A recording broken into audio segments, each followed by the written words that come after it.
এগুলি আর আসবে না। আমরা গত রাতে সিদ্ধান্ত নিয়েছি, তার বিয়ে ঠিক করে ফেলছি, বিয়ে দিয়ে।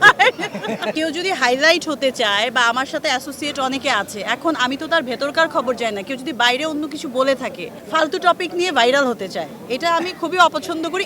আসলে এর আগে যেগুলো হয়েছে ওগুলো আমি এত কানে নেই নাই, ইগনোর করেছি, কারণ এতটাই ভিত্তিহীন। আমার মনে হয় না কখনো এটা নিয়ে কথা বলা উচিত হবে, কারণ এত ইস্যুগুলো আসে, আমি যদি কথা বলি তখন মনে হবে এটা ইম্পর্ট্যান্ট কিছু, বা এটা আমি ডিফেন্ড করছি, এরকম ফিল হবে। বাট এখন 2-3 দিন ধরে যা দেখছি এটা খুবই কি বলবো, এটা খুবই দুঃখের, কষ্টের এবং খুবই ইরিটেটিং, যেটা টোটালি ইউজলেস একটা নিউজ। বউ সিনেমার ডিরেক্টর আছে, হিরো আছে, আমি হিরোইন আছি, তো উনি বউ সিনেমার আংশিক প্রডিউসার, ওই হিসেবে ওনার সঙ্গে আমাদের একটা পরিচয়, এবং ওই যে গ্রুপের নাম বলেছে ওইটার আমি কিছু প্রমোশন করেছি, ও আগে করেছি। সো ওইটাকে ভিত্তি করে, এবং আমার বাসায় চুরি হয়েছে ঈদের 2 দিন আগে, আমার বাসায় ডিবি, পুলিশ, র্যাব সবাই গিয়েছে, চুরি হয়েছে যেটার জন্য।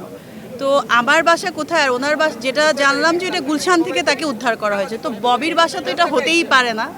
সো কিছু আমি সাংবাদিকদের কাছে আমি সবসময় কৃতজ্ঞ, কারণ আজকের ববি হয়ে ওঠার পেছনে তাদের গুরুত্বটা অনেক বেশি, আমি অনেক সাপোর্ট পেয়েছি, আমি এটার জন্য অনেক কৃতজ্ঞ। এখন যারা এরকম একটা মোবাইল হাতে নিয়ে উল্টাপাল্টা নিউজ করে মানে অনলাইন পোর্টালে দিয়ে দিচ্ছে, ওদের কথা আমি আসলে আমার কিছুই বলার নেই, যে যা পাচ্ছে তাই নিউজ দিচ্ছে উল্টাপাল্টা। সো যেই নিউজের কোনো ভিত্তি থাকে না সেটা দেওয়া কিন্তু অনেক বড় আইনগত এবং সামাজিকভাবে সবভাবেই কিন্তু এটা ইললিগ্যাল, অনৈতিক।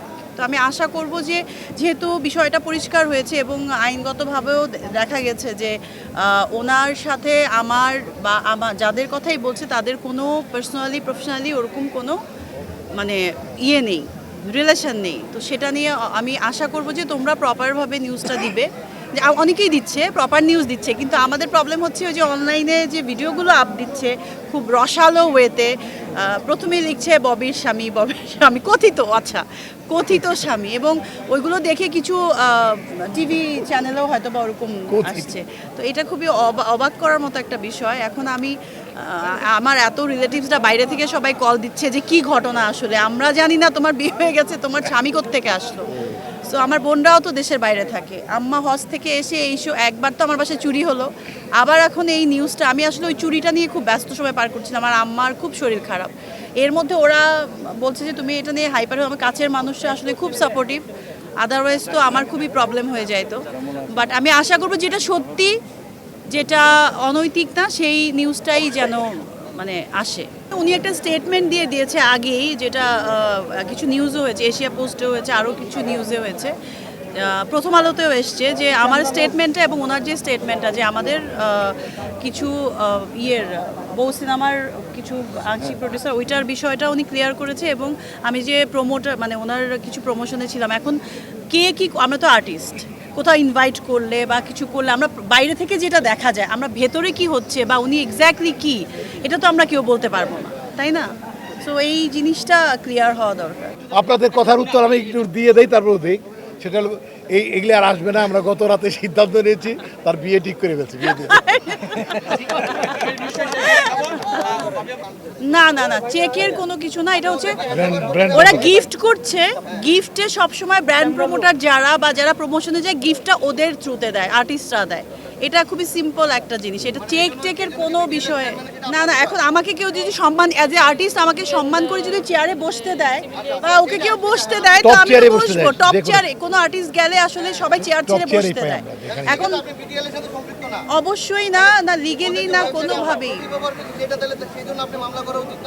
আমি ওদেরকে আমার লয়ার যখন ওদেরকে করছে, তখনই ব্র্যান্ড প্রমোটার তো করবে, ওরা আমার ছবিটা ইউজ করবে, এই জন্যই আমাকে মানে পেমেন্ট করেছে, এই জন্যই কন্ট্যাক্টটা করেছে। এবং যখন গিফট দেয়, এভাবে ধরেই গিফটটা দেয়, আর্টিস্টকে দিয়েই দেয়। এবং আমরা যখন কোনো অফিসে যাবে, কোথাও যে চেয়ারটা ছেড়ে ওইখানে বসতে দেয়, এখন ওই ছবিগুলো ইউজ করে যদি কেউ বোঝায় যে তা উনিই হচ্ছে এখানকার, তাহলে আমি তো ওইটার সঙ্গে আসলে কোনোভাবেই রিলেটেড না, আমি তো আর্টিস্ট, আমি তো সিনেমায় কাজ করি। আর রেস্টুরেন্টের যে বিষয়টা, হ্যাঁ, আমার রেস্টুরেন্টের দুইজন পার্টনার ছিলেন, ওইটাতে কিছু ঝামেলা হয়েছিল, এটা সবাই জানে, ওইটা বলার কিছু নাই। সো আমি এটা ক্লোজ করে দিয়েছি। সত্যি কথা বলতে আমি কেন এতদিন আমার চারপাশে তো ঘুরে নাই।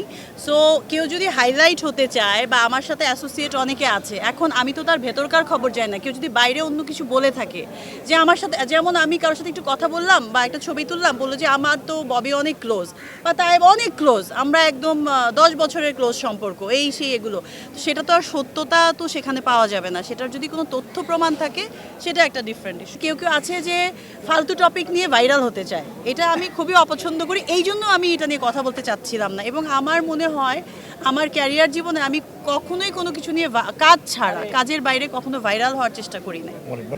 অবশ্যই অবশ্যই আমি নির্বাচন করছি এবং সবার কাছে সাপোর্ট চাচ্ছি এবং ভোটও চাচ্ছি আমার আর্টিস্টদের কাছে। আপু, আপনি বললেন সাংবাদিকদের আপনার নামে সব জায়গায় মানে আপনার হাজবেন্ড একটা, আমরা কালকে ডিবি অফিসে দেখলাম যে ডিবি অফিসারও বলতেছে যে ববির হাজবেন্ড, তাহলে সাংবাদিক ওই ববির হাজবেন্ড যখন পুলিশ অফিসার বলছে আমরা তো না না না, পুলিশ অফিসার বলেনি, আগে নিউজটা আসছে, তারপর ওই নিউজের ভিত্তিতে ওইখানে কি কি হয়েছে আমি জানি না, বাট তারপর পুলিশ গেছে, তো নিউজটা দেখে গেছে। সো পুলিশ আমার সাথে যাদেরই কথা হয়েছে তারা বলেছে আপা আমরা আসলে ভুল ভেবে ওইখানে ওই কথাগুলো ওইভাবে বলেছি, আর এই কথা নাকি আমি জানি না, বাট আমাকে যারা বলেছে কালকে ডিবি অফিসে বিশেষজ্ঞ সম্মেলনে বলেছে, কালকে ডিবি অফিসে বলেছে যে ববির হাজবেন্ড এবং এইটার সাথে ববি জড়িত কারণ আছে কিনা নিউজটা দেখবো। এক্স্যাক্টলি জড়িত আছে কিনা এটা তো এত দেখার সময়ের অধিকার আছে বিষয় না, পুলিশের। অবশ্যই দেখবে আমি জড়িত আছি কিনা অবশ্যই দেখবে।